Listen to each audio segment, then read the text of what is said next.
Peace! And welcome to the first proper episode to this new series of videos tackling and covering the very inception of Dragon Ball AF. This episode will simply be about how DBAF started, who wrote parts of it, where it is now, and how the fandoms and communities see it in its totality today. So then, what are we waiting for? Let's get this show on the road.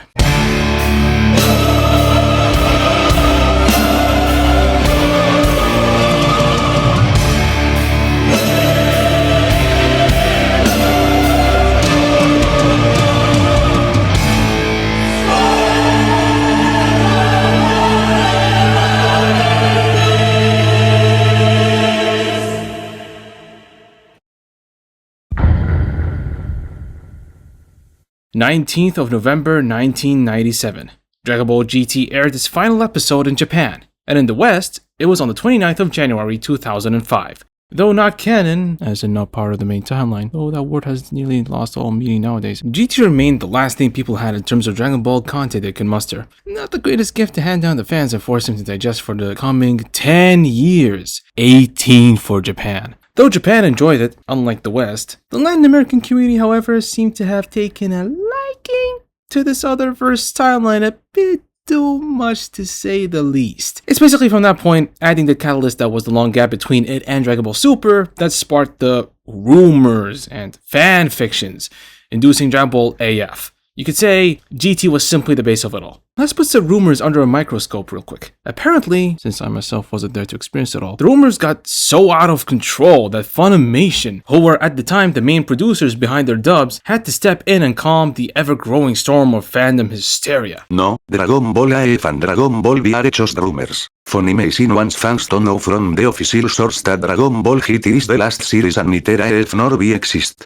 As far as we know, and Toei has confirmed this matter, there are no future plans for any continuance of the Dragon Ball series beyond GT. Among the ever-massive fandom was a Japanese artisan who wanted to take matters into his own hands, making a character that has appeared in more mods than discussions. Zycor, or Zaiku, of which a whole video dedicated to our pal right here will be made soon. Hence the following amalgamation. This image being spread everywhere on forums of their time, rumors going out of control, and this amazing gentleman adding a few megatons of fuel to the ever-blazing fire with his character and manga. I keep saying ever a lot. Granting inspiration to bringing them into reality through fan arts, and even modding games to feature them in, which I talked about such briefly in this vid. As the title would suggest, there is more than one writer to AF, go figure. Toibo, aka Toyotaro, the creator of the DBAF manga, featuring the aforementioned character we literally spoke about seconds ago. Young Gigi, creator of a different DBAF manga set of volumes, yes, volumes, and being sold physically to this day. David Montiel Franco, aka Tablos Spirit Killer, the famous author of the fabled Super Saiyan 5. And the AF community's Señor Mejor, Prince Gas Vegeta, PGV for short. Toyotaro made a manga revolving around Zycor, which managed to bring attention to Toriyama and his team, such that, as far as all of you should know, he became part of said team, being a key artist of Dragon Ball Super. Young Gigi made his version of AF revolve around two arcs. Initially, Frieza's son, Eyes, and the Shadow Dragons of Planet Namek. All the volumes are available online and physically, yes, physically, at some manga stores to buy and read in English. Or there's a collector's historical set collection alone. Tablos was the one who originated this picture we all know and love, whilst also having made a currently inaccessible story. One day we'll uncover it. Nowadays, he's making his own AF manga, yet is in constant bickering with the Latino community for whatever reason. As in why it's all constant, we'll delve into that next time. As for Senor PGV over here, he is, like everyone else, alive and kicking, and is working on his own manga, Dragon Ball GS. You can find it over on his DeviantArt. And whilst you're looking through there, you'll find fan art, action figures, and even modding screenshot evidences of him and his team working on modding Budokai 3, creating Budokai AF, as mentioned prior. Quick note. I mean no disrespect to any of the people about to be mentioned, yet I'm blunt when needed. So, apologies for what's about to be said. If you thought those Cuatro Legendarios were the only writers, you sweet summer child, you have yet to know the other supposed writers of AF that may have added a bit of poison into this vast well of fanfiction.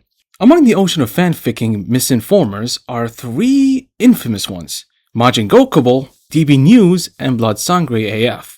Majin Gokubo will abbreviate to MGA for E of reference, priming for most of the lies that are spread within the Latino community, and by proxy, globally. Per their claim, there was a fanfic in one of the forums that stretched to 700 chapters, ending with Super Saiyan 10. TLDR, research suggests that such may not have been the case. We'll tackle this portion in a later video. On their channel, they made numerous vids regarding such a fanfic, yet would delete some of said vids out of random excuses. Regardless, it had an impact on the community. Parallelly, they got an Instagram posting art there, doesn't respond to messages though apparently. Just remember their face, since we may see a lot of it later. DB News.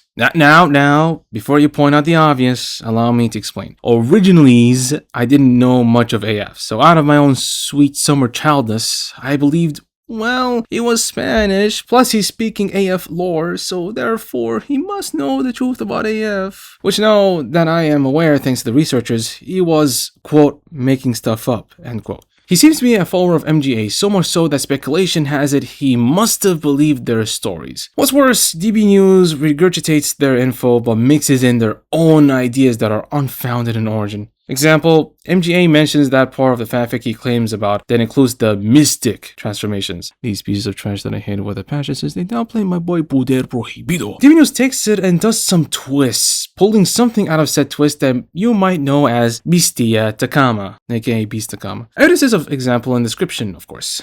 Blood Sangre AF. Ironic, we've practically entered some type of circular followership. This guy, according to the stuff they post on their channel, is an avid follower of DB News, reposting some of their vids, including ones DB News deleted for some reasons. This guy, however, puts a tear in DB News' eye and basically cranks the absurdity of absolute head canonical BS to infinito, creating stuff like Super Saiyan 16, quote-unquote overglorified deities, and can witness quote-unquote universal wars, don't ask, and then some, inducing their own fanfic community like we ever needed stuff to get harder on us right now. Honorable mentions include Zenkai Z and Orgulho Saiyajin. Zenkai Z is a Spanish content creator. Orgulho Saiyajin is Portuguese. Both follow the shoes of DB News, but at least when it comes to their stuff, it makes some form of sane and logical sense. Now, make sure you keep your headphones on for this one because it's actually the actual start. So yeah, here we go. Amidst all the lies, falsehood, and misinformation of this unofficial fanfiction, yeah, I know. There must be some level of truth somewhere, right? Yes. Allow me to explain to everyone the truth based upon proper and extensive research made, yet generalized and summarized for time. To begin with, in around 2000, since apparently the earliest date on the Wayback Machine is not the actual date of when things spun into motion, two important blogs must be brought up. Majin.com and Planetnamic.com. Majin.com had a post which introduced a new series called Dragon Ball AF, using Tablos' Super Saiyan 5 image. Included were the writer's talks with two female voice actresses, one of which should have been Vegeta Jr.'s sister, Veiki? What kind of name is that? Days passed, and an apology post was made to clarify that post. The hilarity of it all was that a troll from PlanetNamic.com emailed the writer of the post about Dragon Ball AF. Even the talks with the female voice actresses were indeed real. Even funnier was the lack of AF anything on Planet Namek. Nevertheless, it used to be the very first post that introduced DBAF to be known per research, for a long while. Newer research found an Italian page corroborating the return of DB as DBAF in 2000. Evidences again in the description. The following year, 2001, Majin.com was believed to be an influence and a base of multiple fan arts and additions to AF, mainly because it was in the great language of angled terror. Regardless, an Italian blog found spoke about a Tuffle, or Sofurujin, who wanted vengeance. You could probably guess who that's supposed to be. Being exaggeratedly similar to PGV's story. Although the blog domain had no one who authored the post from their team, it matched much of what PGV read earlier from a different blog, using that as a base of his stories. Other stories that emerged are Evil Goku, Karat, remember his name because much confusion will happen surrounding him later, and AF2, as if AF was already said and done, bruh. Karat being back in 2001 is a recent discovery, as prior it was 2006. Here are fan arts that dated to 2001. As you can see, definitely up there with Picasso and Da Vinci, am I right? In all seriousness though, the amount of creativity on these is astoundingly hilarious. Like, put yourself in their shoes for a moment. Between GT and Super, those many years of waiting, these were what kept the hope and will alive. This next Dutch blog post would actually uncover Zykor's origins, as well as other AF related content, all in the ripe new year of 2001. According to this would be the very first time in the internet's history where Zykor is name dropped. The other content was simply other characters, bit of info on each and their transformations. It would seem the creators of that site could very well be the inceptors of the information within, since they also include some details like info on DBRPGs, character biographies, and 2 supposed movies. Zykor's summary was spread all across the networks, as normally of course things of that nature would, making Zykor a big time character of that era. All of that reached your boy MGA, which too is another story for later. So, Evil Goku, Karat, that evil Tuffle, and Zykor all in 2001. Got you. As for the Japanese, of course they saw that, creating their own fanfic of Zykor in 2003 and changing things up to have him be the son of Leela and the Saiyan, which everyone here should know how that went. I got more on Zykor, but best it all be kept for his own video, wouldn't you agree? In any case, in 2006, Toyotaro took Zykor's design, the one we all know here, and made his first chapter whilst basing the info from stuff he found as inspiration. Hence, if it wasn't clear enough, Toyotaro is not the creator of Zykor. He found him, made that chapter around him, and print. PGV, on the other hand, had Zykor be mentioned prior in his works. Simply put, PGV wanted to start things off, yet Toyotaro was the one who made a whole work afterwards. And this concludes the origin phase to 2006. So basically 6 years. As mentioned previously ad nauseum, further details will be mentioned in the evidences and the descripciones and in each respective video afterwards. Let me explain this part, which will be reoccurring in nearly all the upcoming episodes. The other sources, if you may, will be from the other writers. Most of those are on YouTube, until they are not, since deletion and all that, until they get re-uploaded or archived. So we'll see how I'll tackle these. The formatting will most likely end up being me reading a scripted version of their videos, then tackling ensuing points respectively. So basically, since I want to make this video short, I'm not going to do anything right now. I'm going to wait until I be able to make scripted versions of the videos that I see on YouTube, and then, I'll do videos on each, of course. Here are, so far, the sagas for each creator in order. Young Gigi, Ai's Saga, Shadow Dragons of Namek Saga, Spoit's Saga, and more, since apparently he's still working on more manga as far as I looked up. Tablos has no proper name for it currently, so just gonna call it Essentia Saga, lol. PGV, these are more like acts than sagas. Here are the titles anyway. Arrival of the Future, Sufuru, or Tuffle, Remembrances. I think Memorial is what they meant, but I don't know. Future Trunks Destiny, Arrival of Zeal, Lifer, or Lifer, I don't know how you pronounce it. Hell, The Awakening of the 5 Unbeatable Warriors, Matt's Past.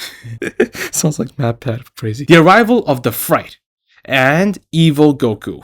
MGA, Zykor Saga, Karat Saga, Evil Goku Saga, Angel Z Saga, Void Dimension Saga, and Cell Boozer Saga. DB News, although similar to MGA, but there's a bit of addition. Zykor Saga, Karat Saga, Evil Goku Saga, Angel Z Saga, Void Dimension Saga, Cell Boozer Saga, Demiari Saga, Tengu Saga, and Beastakama Saga. These should be within the roadmap to many parts and points that we'll tackle in the upcoming episodes. As Goku would nearly always say, this is getting exciting! Can't do a Goku impression, but anyway. And that's a wrap! A lot to talk about, a lot to present and share, and plenty of time for me to spend on these. Thus, I teased the next episode. Episode 2 will tackle Spirit Killer Tablos, yes, Mr. Essentia himself, and what everyone knows as Super Saiyan 5. Both the author and transformation will be mentioned there. Therefore, I ask you to continue to fasten them seatbelts. This flight ain't 1/10 of the way yet. Hope you've learned new stuff watching this vid, and please check out the evidences at your leisure. I don't think I need to request this upon those able, since I believe it's already being done anyway, yet best I say it. If you can, find a way to help in the archival of said evidences below so that they truly remain far away from erasure. If you're out of the loop, the internet archive is in a weird pickle. Consequently, I, and others, are worried about invaluable info being completely lost forever, as is the case with forever gone websites of yore. And yeah, I'll see you in the next episode. So take care, stay safe, and peace.